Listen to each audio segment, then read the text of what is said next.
Ayan, bagong paligo si Langga. Ayan, kaya malamig. Ayan, tingnan nyo kung paano siya painit yung kanyang paa. Malamig kasi. So, ito,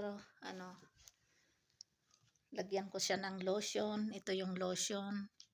O kaya, ito na lang ang, i-apply ko sa kanya. Glysolid.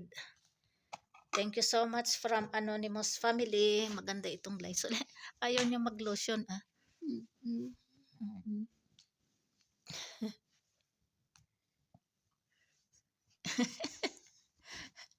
Ayaw niya, oh. Mahirap kasi siyang paliguan nga. Ang hirap ko siyang paliguan. Tapos, yung kanyang ngipin, i-brush. Kaya pagkatapos niyang maligo, dito siya kaagad, may gatong kaagad dito. At tingnan nyo yung pusa, paano siya, matulog, oh. Sana ba si Langga?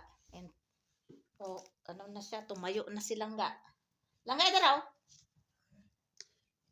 Please.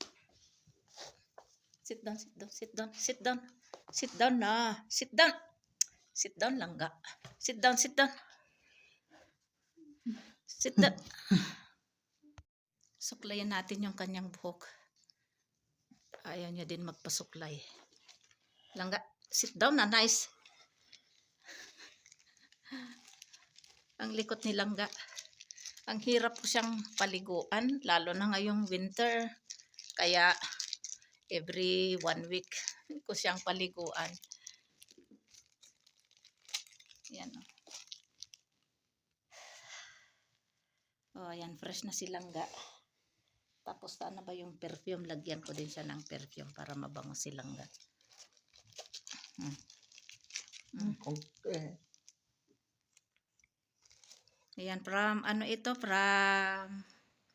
sa Rawalpindi. Sponsor din ito sa Rawalpindi.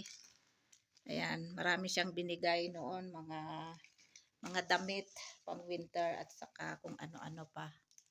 From Rawalpindi with love. Ayan, na yung perfume.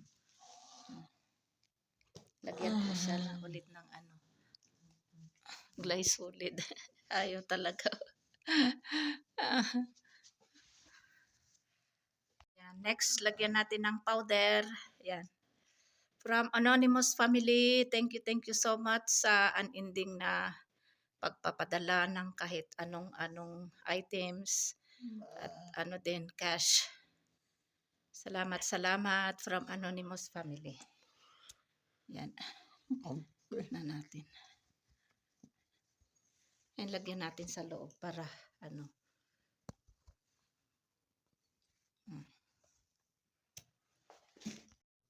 mabango na si Langga. Ayan, oh. Mabango na ang aking special son na si Langga. Hirap din itutbrush yung kanyang kanyang ngipin. May pimple si Langga.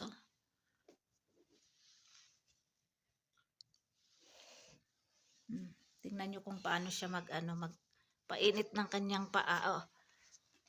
Ayan, dito siya nakaupo sa harapan ng pugon. Kaya dapat talaga, meron talaga, dito ako lagi naman sa kusina. Ayan. Giniginaw siya.